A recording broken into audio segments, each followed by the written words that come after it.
네, 오늘 저녁에 우리에게 주시는 하나님의 은혜의 말씀은 누가복음 2장 40절에서 52절의 말씀입니다. 누가복음 2장 40절에서 52절의 말씀 우리 다 같이 합독하도록 하겠습니다. 아기가 자라며 강화해지고 지혜가 충만하며 하나님의 은혜가 그의 위에 있더라. 그의 부모가 해마다 유월절이 되면 예루살렘으로 가더니 예수께서 12살 되었을 때 그들이 이 절기의 관례를 따라 올라갔다가 그 날들을 마치고 돌아갈 때 아이 예수는 예루살렘에 머무셨더라.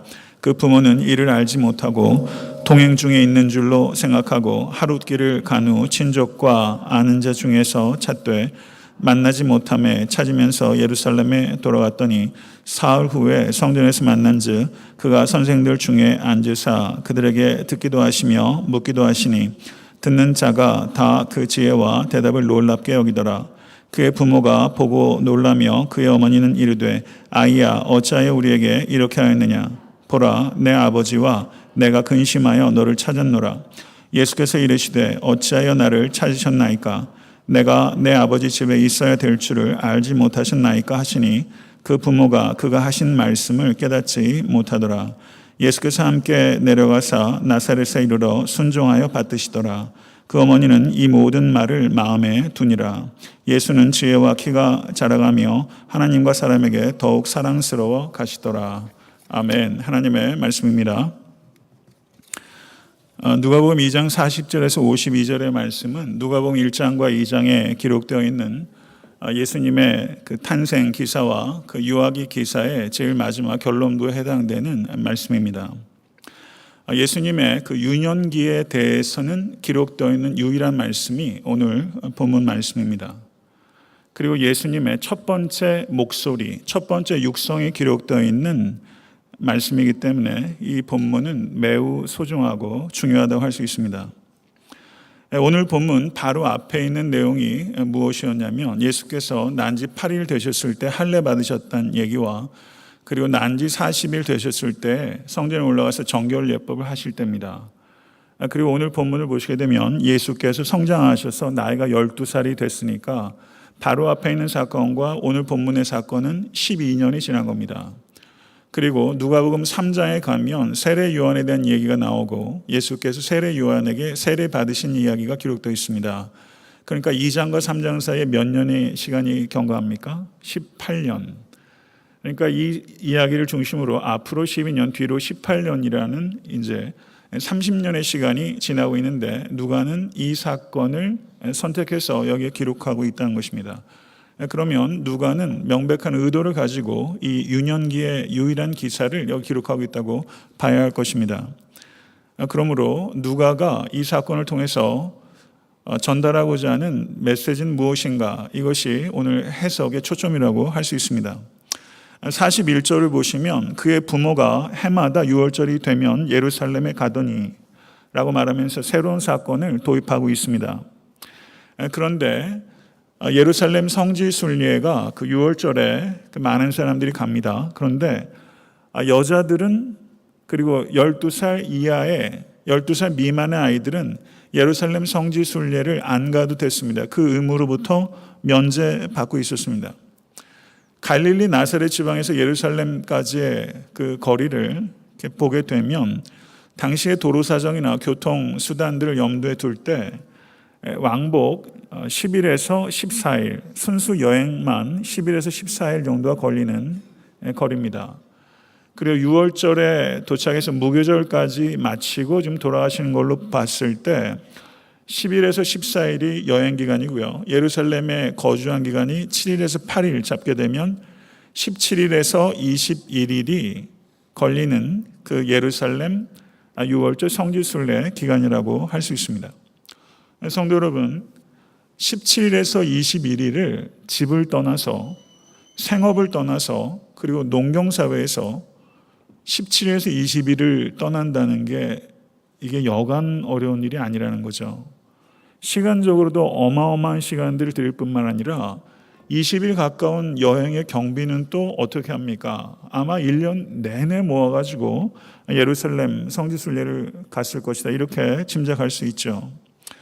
그 오늘 본문에 나오는 이 요셉과 마리아를 보게 되면 매년 6월절에 가서 절기를 지켰던 이 요셉과 마리아를 보게 되면 지난주에 설교했던 본문 말씀 사무엘상에 기록되어 있는 그 엘가나와 한나를 연상시킵니다. 그들이 절기 때마다 실로에 가서 예배를 드렸습니다.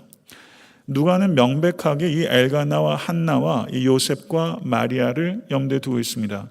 사무엘서를 보셔도 사무엘이 성장하는 과정을 기록하고 있는 것처럼 오늘 본문을 보셔도 예수님께서 지혜와 키가 성장하시고 사람들 보기에 사랑스러워지더라라는 표현이 사무엘의 성장과 분명히 연관성을 가지고 있어요. 누가는 분명히 그걸 의식하고 기록하였을 가능성이 높습니다. 사무엘상 1장 22절에서 23절의 말씀을 보시면 오직 한나는 올라가지 아니하고 그의 남편에게 이르되 아이를 젖대거든 내가 그를 데리고 가서 여호와 앞에 뵙게 하고 거기서 영원히 있게 하리이다 하니 그의 남편 엘가나가 그에게 이르되 그대의 소견에 좋은 대로 하여 그를 젖대기까지 기다리라. 그대의 소견에 좋은 대로 하여 이렇게 말하고 있는 것을 우리가 보게 됩니다. 아내에게 이렇게 말할 수 있는 남편 행복하겠어요? 불행하겠어요? 여보, 당신 소견 좋은 대로 하구려. 이렇게 말할 수 있으면 이 남편 장가 잘 간 거죠. 그리고 남편에게 이런 말 들을 수 있는 아내 신뢰받고 있다는 뜻이죠. 이 아내도 행복한 노릇이에요. 이 대화가 이 두 사람의 관계성을 보여주기 충분합니다. 인생에 있어서 영향을 주는 많은 관계들을 맺으면서 우리가 살아가요. 그런데 우리의 인생에 있어서 가장 큰 영향력을 줄 수 있는 사람은 부부관계입니다. 좋은 의미에서도 가장 큰 영향을 줄 수 있고 나쁜 의미에서도 가장 큰 영향을 줄 수 있는 게 부부예요. 결혼은 천국에 올라가는 관문이기도 하고 지옥에 떨어지는 관문이기도 합니다. 분명히 이 둘 중에 하나인 것 같아요. 성도 여러분, 성령님께서 우리를 주도적으로 거룩하게 하십니다. 아멘. 거룩하게 하는 일도 성령께서 주도적으로 하신 일이고 또 내가 나를 쳐서 복종시켜야 되는 일들이 부수적으로 요청되는 일이에요. 그런데 하나님께서 우리 각 사람을 거룩해 하시는데 나를 거룩해 하는 가장 중요한 통로가 누구냐? 내 배우자라는 것입니다. 그것이 하나님의 방법이에요. 부부는 한 곳을 바라봐야 하는 동지입니다. 그러면 부부가 바라봐야 되는 그 초점은 무엇인가? 그것은 의와 진리의 거룩함으로 지으심을 받은 새 사람입니다. 이것이 부부가 함께 지향해야 될 목표예요. 의와 진리의 거룩함으로 지으심을 받은 새 사람. 이것이 남편과 아내가 바라봐야 될 초점이에요. 이 초점을 우리 집안에 있는 아들도 딸도 며느리도 사위도 손주도 그 초점을 다 바라보고 있다면 그 가정 정말 귀한 가정이죠. 그런데 그게 하루아침에 이루어지는 일은 아니에요. 그 초점을 바라보는 가정 될 수 있기를 간절히 축원합니다. 배우자가 성도 여러분 충분히 사랑스러워서 사랑하는 거 아니잖아요. 내 자신을 봐도 그렇게 사랑스럽지 않을 때가 많이 있어요. 그럼 부부관계가 무엇이냐? 사랑스럽기 때문에 사랑하는 게 아니라 사랑스러워지도록 사랑하는 측면이 매우 많다는 것을 우리가 이해해야 됩니다. 그게 예수님께서 교회를 바라보는 관점이에요. 그래서 부부관계를 통해서 부부가 다 부족한 죄인이지만 더 사랑스러워지고 더 거룩해지도록, 저를 한번 따라 하시죠. 더 사랑스러워지고 더 거룩해지도록 헌신하자. 네. 때론 원수같이 보일 때가 많고 그래도 더 사랑스러워지고 더 거룩해지도록 헌신하는 게 부부관계의 초점이에요. 성도 여러분, 6월절 순례를 마치고 이제 부부가 귀향하는 길이었어요. 마음이 뿌듯했을 거예요. 그런데 12살 소년이면 아직도 부모의 돌봄이 필요합니다. 그런데 어떻게 하룻길을 가도록 어떻게 아들이 어디에 간 걸 잃어버려요? 이게 말이 돼요? 이해가 되세요? 하룻길을 가가지고 어디 갔지? 이렇게 된 거예요. 정황적으로 잘 납득이 안 돼요.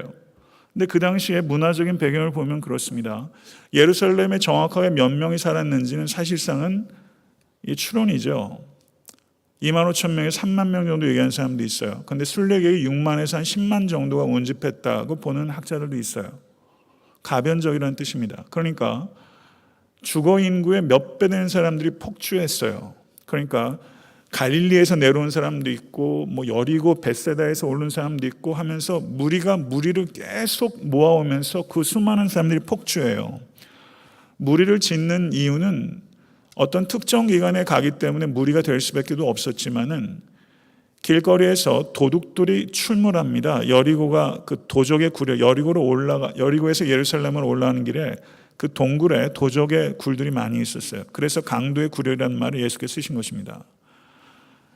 그리고 갈릴리에서 예루살렘으로 올 때는 요단강 동편을 우회해서 내려오기도 하고 사마리아 지역을 내려올 수도 있습니다. 사마리아 지역은 비우호적이에요. 그렇기 때문에 사람들이 무리를 짓습니다.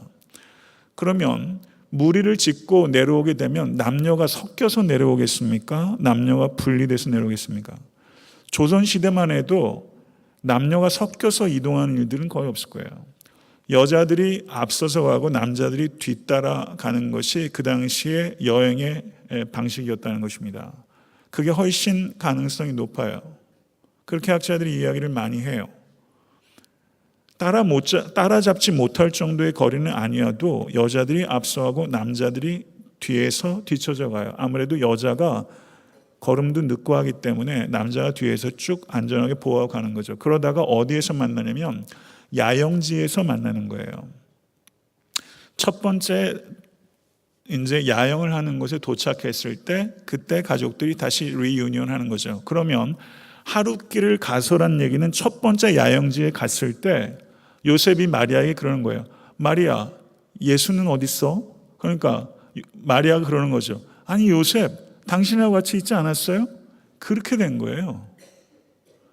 그래서 하룻길을 갔을 때 비로소 알게 됐어요. 그러니까 얼마나 놀랐겠어요. 그래서 하룻길을 다시 돌아왔어요. 그리고 사흘째 되던 날 예수를 성전에서 찾았다. 그러니까 하루를 동분서주하면서 찾았겠죠. 그래서 성전에서 찾았어요. 성전 뜰에서 찾았습니다. 그러면 12살 소년이 사흘 동안 도대체 어디에서 잠을 잤으며 도대체 무엇을 먹었겠으며 상당히 위태로운 지경이었을 겁니다. 상당히 고단한 시간들이었을 거예요. 그런데 그것에 대해서는 깊이 생각할 필요는 없는 것 같습니다. 본문의 요점이 그게 아니기 때문이죠. 여하튼 예수께서 상당히 어려운 시간을 보내셨어요. 그러면 12살 소년이신 예수님께서 부모를 찾다가 우연히 부모를 놓친 겁니까? 아니면 어떤 특별한 의도를 가지고 예수께서 예루살렘 성전에 남으셨을까요?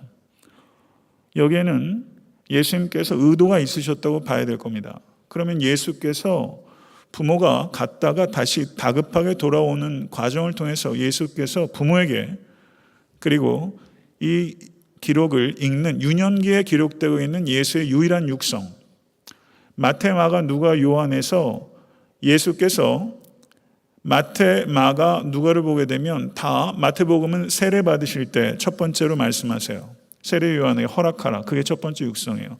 마가복음은 때가 찼고 하나님의 나라 가까웠으니 회개하고 복음을 믿으라. 그게 첫 번째 육성입니다. 요한복음도 공생에 기록되어 있는 게 첫 번째 육성이에요. 그런데 누가는 첫 번째 육성을 오늘 본문에 기록하고 있다는 거죠. 이게 굉장히 중요한 요소라는 것입니다. 예수께서는 의도적으로 따라가지 않음으로 인해서 부모에게 교훈하고 후대 그리스도인들에게 교훈하고자 하는 바가 분명하게 있었다는 것입니다. 예수를 발견했을 때 요셉과 마리아는 선생들 가운데 예수께서 앉으셔서 그들로부터 듣기도 하시고 묻기도 하셨다라고 기록하고 있습니다. 그리고 예수의 말을 듣던 자들이 그 지혜와 대답을 놀랍게 여겼다라는 말이 기록되어 있습니다. 마가복음 1장 21절에서 28절의 내용을 보시면 회당에서 예수께서 가르치신 내용이 기록되었을 때 저가 가르치는 것이 서기관과 같이 아니하더라. 사람들이 기이히 여기더라. 사람들이 놀라더라. 이런 내용들이 기록되어 있어요. 그러니까 지금 소년 예수께서 선생들 가운데서 앉으셔가지고 듣고 질의하고 대답하고 있는 이 모든 일들이 공생에 돌입하셨을 때 폭발적으로 나타나게 될 예수 그리스도의 지혜를 미리 예시적으로 보여준 장면이라고 볼 수 있습니다. 여기에서 우리가 한 가지 생각해야 될 필요가 있습니다. 12살이란 나이는 참 좋은 나이입니다. 그때는 정말 명석할 때고요. 기억력이 기가 막힐 때고요. 총기가 왕성할 때입니다. 빛이 있을 때예요. 그리고 신체적으로도 개인마다 차이가 있겠지만은 아주 폭발적으로 성장하기 시작한 시기예요. 막 우유 한 잔 먹으면 키가 막 부썩부썩 커요. 1년에 13cm, 15cm씩 막 커요. 이때가 그때예요. 저도 제가 중학교 막 들어가자부터 그때 확 크더라고요. 뭐 국민학교 6학년 때 키라는 둥, 중학교 1학년 때 키라는 둥, 여기 보면 예수께서 키가 자라가시더라. 이런 이야기가 기록된 예수의 나이도 우리가 유심히 보게 되면 이게 다 사실에 근거하고 있다는 것이죠. 그런데 소년 예수를 부모님들이 얼마나 정신없이 찾았겠어요. 제 막내 동생도 경찰서에서 많이 찾아왔습니다. 하도 이 녀석이 돌아다녀가지고요. 예. 그러니까 지금도 저렇게 돌아다니네요. 사업한다고. 몽금포라는 해수욕장 갔다가 사라져가지고 집안이 휴가 그냥 발칵 뒤집혀가지고요. 아이고 대단했어요. 하여간 잘 없어져요. 그리고 파출소에 와서 경찰관들하고 그렇게 재밌게 이야기를 하다가 집에 잡혀온 일들이 많이 있었어요. 하여간에. 근데 예수님은 어디에서 발견이 됐냐면요. 예수님께서 어렸을 때 성전에 들어가셨지만 그때는 아무것도 모르는 아기 때고 지금 12살에 예루살렘 성전에 가셨으니까 이때 자의식을 가지고 있을 땐 처음으로 예루살렘에 가셨을 때일 겁니다. 그러면 그냥 막 눈이 휘둥그레지죠. 와, 이게 말로만 듣던 예루살렘이구나. 모든 게 신기한 거예요. 그러면 소위 말해서 백화점 같은 데 찾아가고요. 애들한테 호기심이 얼마나 많아요. 그런데 다니다가 시장에서 물건 보고 있는데 뒷 목살이에도 잡기 딱 좋죠. 근데 예수님께서는 어디에 계셨어요? 성전에 계셨어요. 저작거리에서 시장통에서 자파를 보이셨던 것이 아니라 성전에서 당대의 선생들 가운데서 듣기도 하고 묻기도 했다. 질문한다는 것은요, 굉장히 중요한 겁니다. 예수님께서 그 대화를 정확하게 요지를 이해하시고 사람들이 놀랄 만큼 질문을 던지고 계신 거예요. 12살이란 나이는 매우 중요한 나이입니다. 12살 나이 정도 되면 상당히 심각한 죄를 질 수 있는 나이예요. 네. 아이들도 12살 되면요, 못된 짓 하는 애들 많이 있습니다. 상당히 심각한 죄를 질 수 있는 나이면서 동시에 상당히 중요한 지식을 습득할 수 있는 나이예요.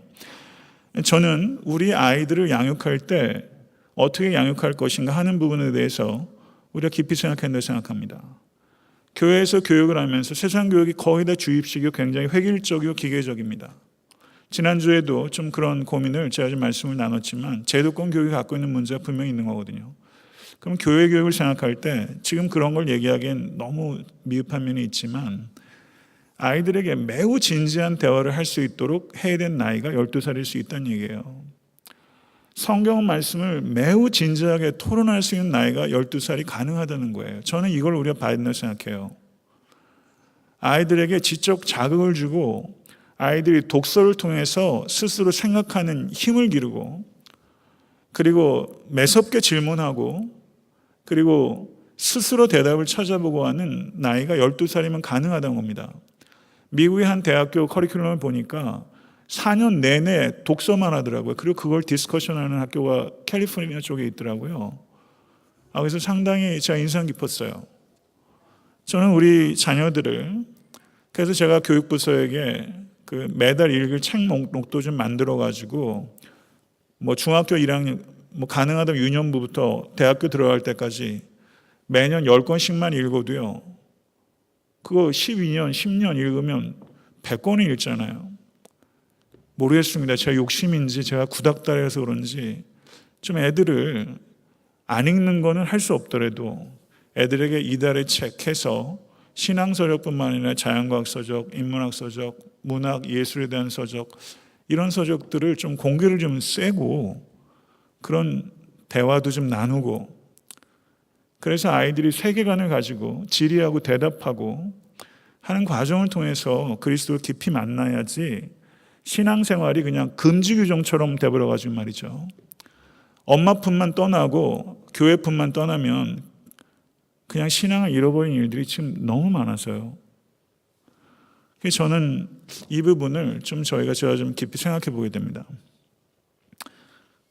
교육자들이 고민할 일이라고 생각하고, 또 교육부서에 계신 선생과 또 많은 교회 지체들이 고민을 해서 우리 아이들에게 세계관을 심어주고, 또 문화적인 것들을 무조건 배격한다든가 무조건 수용한다든가 양극단으로 가지 않고 취사 선택해서 수용할 수 있고, 그리고 문화적인 것들을, 기독교 문화를 만들어낼 수 있는 그런 자녀로 정말 만들어야 된다고 생각해요.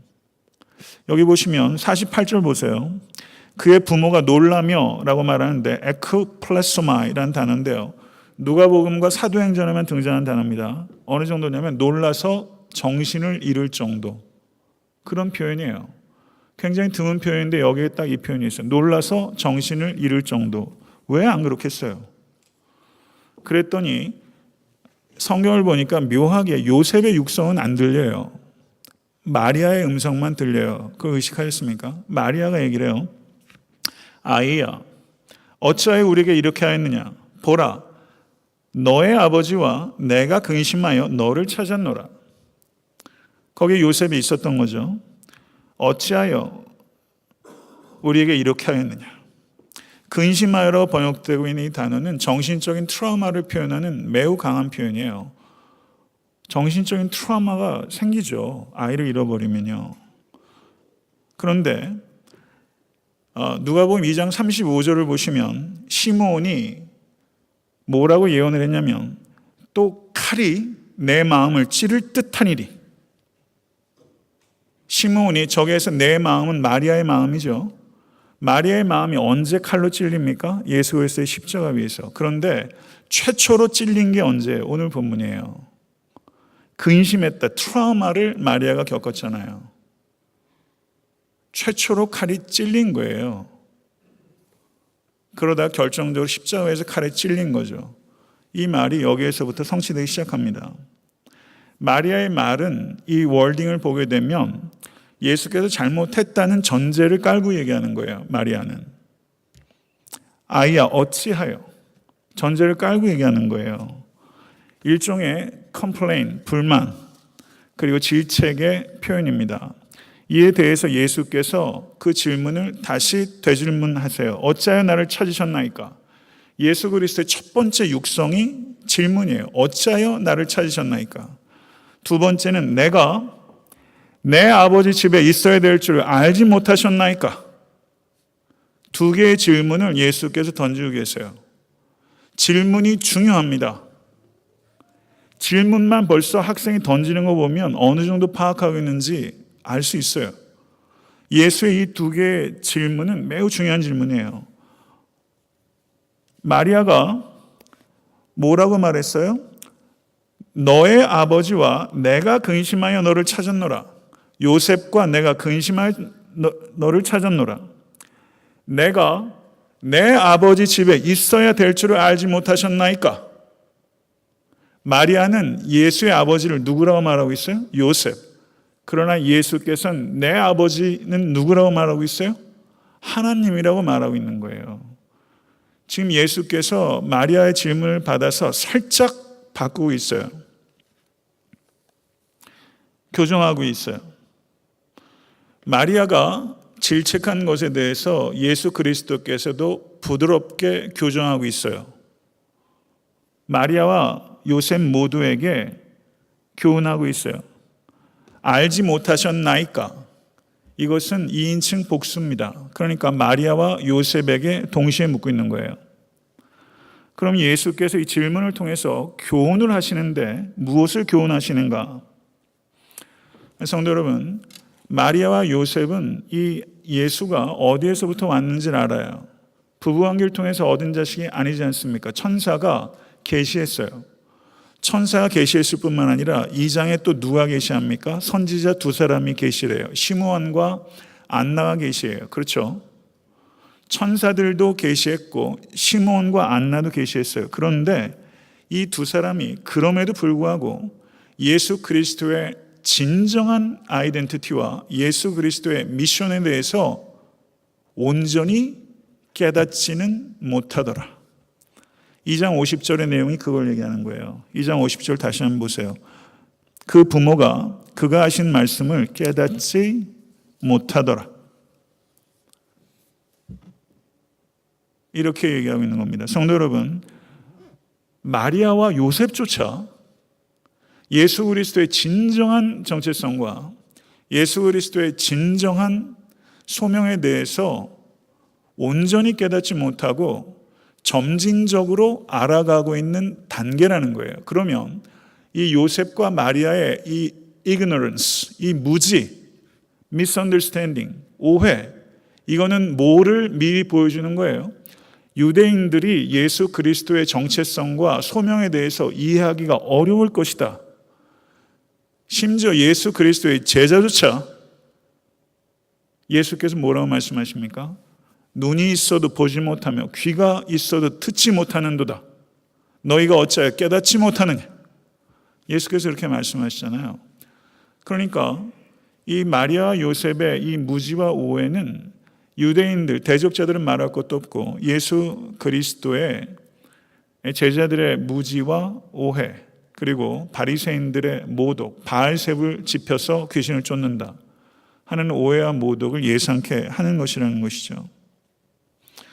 성도 여러분, 마리아와 요셉도 예수 그리스도의 정체성과 소명에 대해서 이와 같이 서서히 점증적으로 이해하는 과정이 불가피했다면 여러분과 저는 하물며 어떻겠습니까?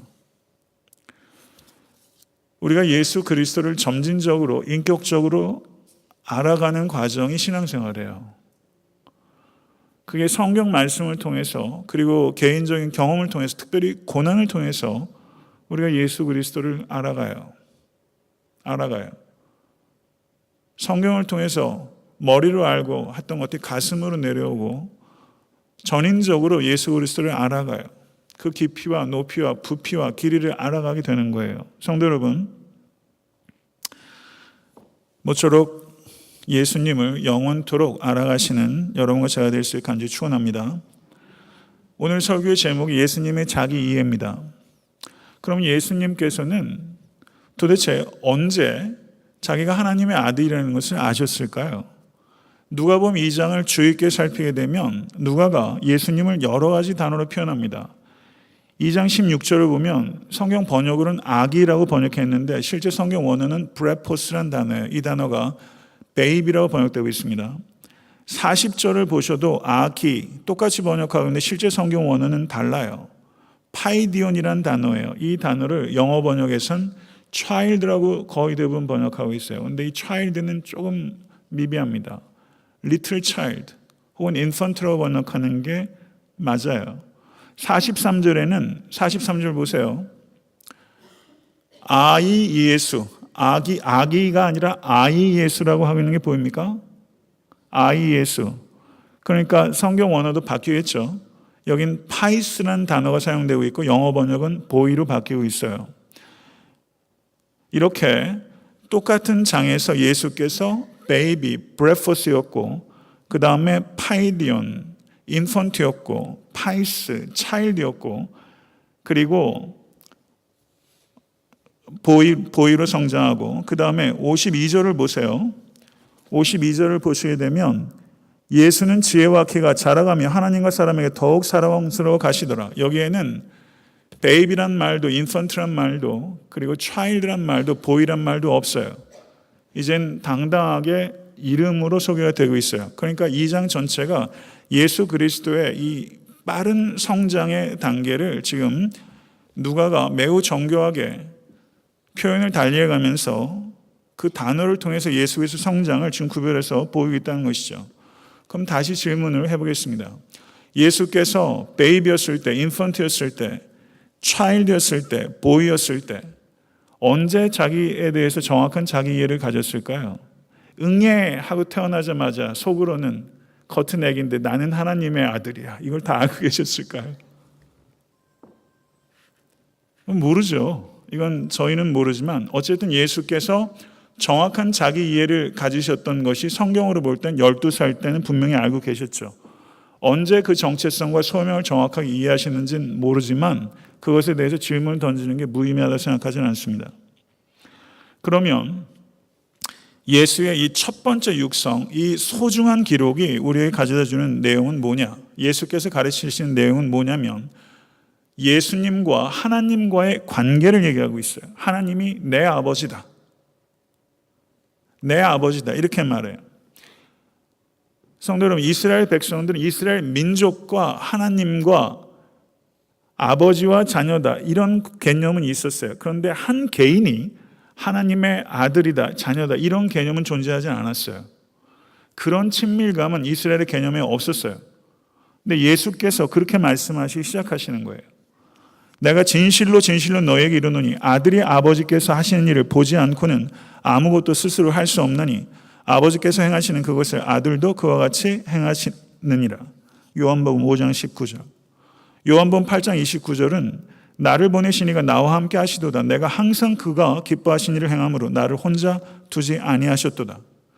요한복음 10장 30절은 나와 아버지는 하나이니라. I and the Father are one. 이라고 말씀하시면서 예수 그리스도께서 지금 소년 때 얘기하셨던 이 내용, 내가 내 아버지 집에 있어야 한다는 이 내용을 예수께서 공생의 기간 동안에 표현을 달리하셔서 이 내용을 지속적으로 말씀하신 거예요. 예수님은 하나님의 독생자입니다. 예수님은 신적 기원을 가지고 위에서부터 임하신 하나님이십니다. 이 의식을 12살 소년 예수께서 아셨고, 그리고 이 사실을 통해서 후대 그리스도인들과 교회에게 주는 이 누가가 전달하고자 하는 요점은, 성도 여러분, 이 하나님의 아들이신 예수를 믿음으로 말미암아 모든 믿는 자들이 하늘에 계신 하나님을 아빠라고 부를 수 있는 길을 예수께서 여신 거예요. 그 내용이 오늘 그 본문이 예수 그리스도의 육성이 우리에게 전달하는 메시지입니다. 영접하는 자, 곧 그의 이름을 부르는 자들에게는 하나님의 자녀가 되는 권세를 주셨으니. 믿으십니까? 우리로 아들의 명분을 얻게 하려 하심이라. 너희가 아들이므로 하나님이 그 아들의 영을 우리 마음의 가운데 보내사 아빠 아버지라 부르게 하셨느니라. 할렐루야. 성도 여러분, 예수 그리스도의 이 첫 번째 육성은 예수님은 하나님의 아들이시며 첫 번째, 두 번째는 모든 믿는 자들이 하나님의 아들이 되도록 하기 위해서 이 땅에 오신 분입니다. 이게 메시지예요. 예수 그리스도는 하나님의 아들이시며 그를 믿는 모든 자들이 하나님의 자녀가 되도록 하기 위하여 이 땅에 오신 분입니다. 이것이 예수 그리스도의 두 개의 질문에 담겨있는 메시지예요. 그거를 예수께서 얘기하신 거예요. 그런데 내 아버지 집에 있어야 한다고 주님께서 말씀하셨는데 그때 사용된 성경 원어가 day라는 조동사입니다. day. 성경 원어에도 조동사가 있어요. 이 단어는 must로 번역돼요. 이 단어가 사용되는 용례들을 살피게 되면 누가복음 9장 22절에 인자가 많은 고난을 받고 장로들과 대제사장들과 서기관들에게 버림받아 죽임을 당하고 제3일에 살아나야 하리라. 예수 그리스도의 죽음은요, 정치적인 희생이 아니라 I must suffer. 나는 고통당해야 되고 I must be killed. 나는 죽임을 당해야 되고, 이 내용들이 예수 그리스도의 순환예고에 닥친 거예요. 예수 그리스도의 죽음은 우연한 죽음이 아니라 선택적 죽음이고, 그 선택은 창세기 3장 15절에 이미 하나님께서 원복음으로 여자의 후손과 뱀의 후손에 대한 이야기를 통해서 이미 결정된 내용이에요. 성도 여러분, 거기에 데이가 사용되고 있어요. 그러니까 내 아버지 집에 있어야 한다라는 이 내용은 단순하게 예수 그리스도의 로케이션에 대한 얘기가 아니라 예수 그리스도의 구속사적 소명에 대한 얘기고요. 성도 여러분, 예수 그리스도께서 하시는 말씀은 이런 얘기예요. 아버지, 어머니, 나에게 있어서 정말 중요한 관계는 하늘에 계신 아버지와 저의 관계이고, 나에게 있어서 정말 중요한 일은 하나님 아버지께서 나에게 하라고 하신 일입니다. 그 외의 관계는 아무리 소중해도, 그 외의 일은 아무리 중요해도 제게는 부차적인 일입니다. 아버지, 어머니도 이것을 받아들이셔야 합니다. 이것을 예수께서 얘기하신 거예요. 이 의미예요. 나에게 있어서 가장 소중한 관계는 하늘의 아버지와의 관계고, 나에게 있어서 가장 중요한 일은 하늘의 아버지께서 하라고 하신 일입니다. 성도 여러분, 이거는 예수 그리스도에게만 관계되는 정체성이 아니라 여러분의 정체성이고 저의 정체성이에요. 우리에게 있어서 가장 중요한 관계는 하늘에 계신 아버지의 관계고요, 우리에게 있어서 가장 중요한 일은 하나님께서 하라고 하신 일이에요. 그러면 이 내용을 예수께서 공생의 기간에서 계속 가르치셨어요. 내가 진실로 너에게 이르노니 나와 및 복음을 위하여 집이나 형제나 자매나 어미나 아비나 자식이나 전투를 벌인 자는 금세에 있어 집과 형제와 자매와 모친과 자식과 전투를 100배나 받되 핍박을 겸하여 받고 내세에 영생을 받지 못할 자가 없느니라. 이 말씀이 얼마나 듣기가 어려운 말씀입니까? 이 말씀을 잘못 곡해하면요, 예수 믿으면 형제고 자매고 어미고 아비고 자식이고 다 버려야 된다고 딱 오해하기 십상이죠. 예수 안 믿는 사람들은 아주 오해할 수 있는, 오용할 수 있는 소지죠. 그리고 물질에 대해서도 너무 비현실주의를 얘기하는 것처럼 오해할 수 있습니다. 그러나 예수께서 말씀하신 초점은 가족관계를 포함한 인간관계가 무가치하거나 이 세상을 살아가는 데 필요한 물질이 소홀히 여겨도 된다는 뜻이 아닙니다. 이 세상에는 모든 관계와 물질도 주와 복음과 견주었을 땐 다 상대적이다. 그것을 얘기하는 거예요. 이 세상에 있는 여한 관계도, 여한 일도 주와 복음을 위하여 헌신한 일에 비하면 다 상대적인 것이다. 그게 제자의 길이고 그게 그리스도인의 길입니다. 성도 여러분, 이거 받아들이시겠습니까? 받아들이시겠습니까? 이게 성도의 길이에요. 그리스도인 따로 제자 따로 있는 게 아니에요. 그리스도인이 제자예요. 이게 분리되면서 교회가 약해진 거예요. 위치에 재조정이 있어야 됩니다. 하나님과의 관계가 최우선적으로 놓여야 되고 하나님께서 하라신 소명이 최우선적인 일이 되어야 돼요. 그렇게 되면 나머지 관계가 다 깨지는 게 아니라, 그래야 나머지 관계가 다 사는 거예요. 하나님의 일을 최우선으로 해야 나머지 일들이 제자리를 찾아가요. 그러니까 성도 여러분, 하나님께서 우리에게 복 주시는 방식이에요. 우리가 하나님과의 관계를 가장 소중히 여길 때 다른 관계가 살아나요. 하나님의 일을 최선을 다할 때 하나님께서 내 일을 해주세요. 이게 모든 관계와 모든 일을 복받는 비결이에요. 성도 여러분, 이 믿음 가지고 사시겠습니까? 그 뒤에 이어진 내용을 보세요. 51절 보세요. 성경이요, 참 놀라워요. 예수께서 함께 내려가서 나사렛에 이르러 순종하여 받드시더라. 예수께서 아버지 어머니에게 교훈을 주시기 위해서 의도적으로 그와 같은 행동을 하셨고, 그리고 매우 중요한 메시지를 전달하셨어요. 그런데 예수께서 나사렛으로 가셔서 순종하여 받드시더라. 예상하지 못했던 내용이 여기 기록되어 있어요. 그런데 여기에서 그 순종하여 받드시더라라고 번역되어 있는 성경 원어는, 성경 원어로 따지면 비동사와 파티시플, 분사가 결합된 형태로서 그 용법이 한 번 순종하는 걸 얘기하는 것이 아니라 지속적인 순종을 얘기하는 거예요. 하나님 아버지께 우선권이 있다, 우선적인 관계라는 것을 예수께서 명확하게 하셨지만, 하나님 아버지의 관계가 중요하다고 여기는 사람이면 여기는 사람일수록 이 땅에 있는 육의 부모에게 순종하는 것이 성경적인 가르침이라는 거예요. 이거를 우리가 잘 알아야 돼요. 저도 이거를 잘 몰랐어요.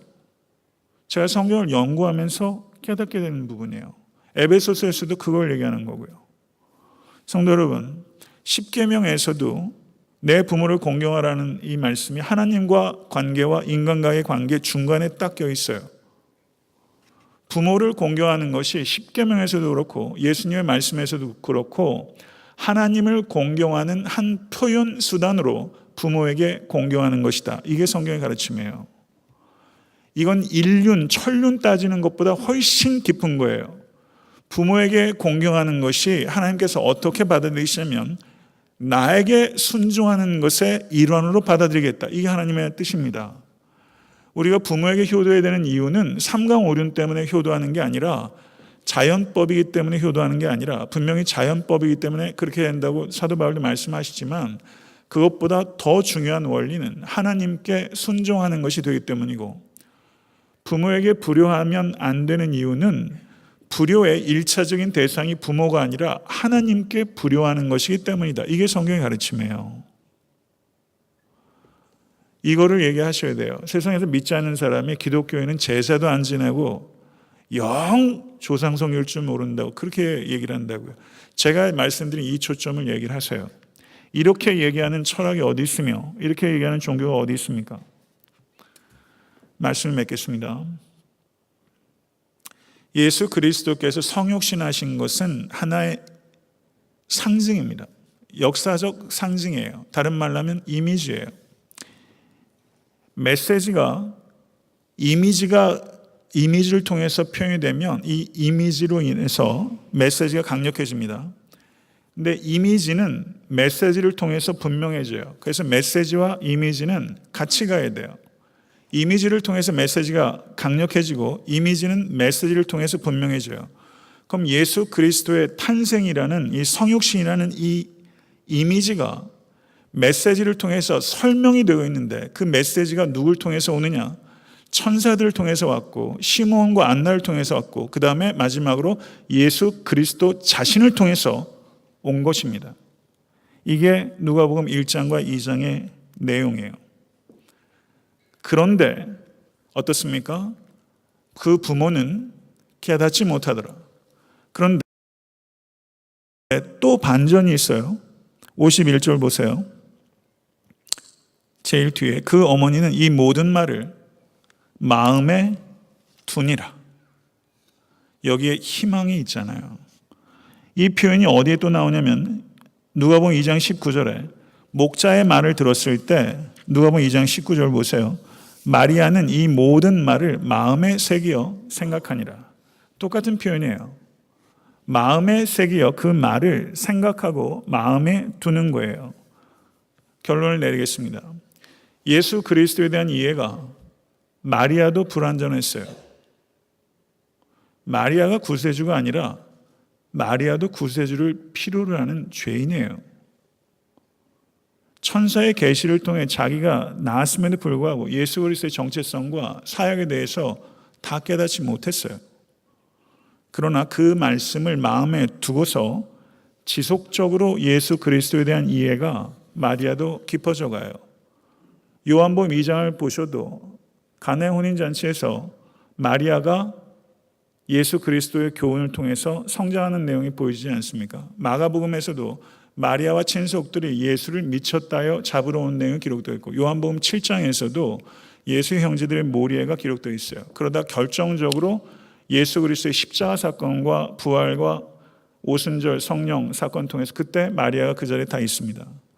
그러니까 마리아가 어때요? 지속적으로 예수 그리스도의 정체성에 대한 이해가 깊어지게 되고 그리고 온전히 헌신하게 되고 그리고 예수 그리스도에 이해하지 못했던 야고보가 야고보서를 기록한 예루살렘 교회의 기둥이 돼서 순교하게 되고 예수님을 이해하지 못했던 형제 가운데 하나인 유다가 유다서를 또 기록하지 않습니까? 성도 여러분, 이게 신앙생활이에요. 신앙생활은 점진적이에요. 왜냐하면 인격적이기 때문입니다. 그런 성도 여러분, 여러분과 제가 예수 그리스도를 아는 지식과 담는 삶에 신앙은 뭐냐? 그것을 지속적으로 씨름하는 것이다. 이렇게 이해하면 틀림없는 말입니다. 지속적으로 씨름해 가실 수 있기를 간절히 바라고요. 광대하신 예수님을 더욱더 깊이 알아가시고 사랑하신 여러분과 제가 될 수 있게 되기를 우리 주 예수 그리스도 이름으로 간절히 축원합니다. 기도하겠습니다.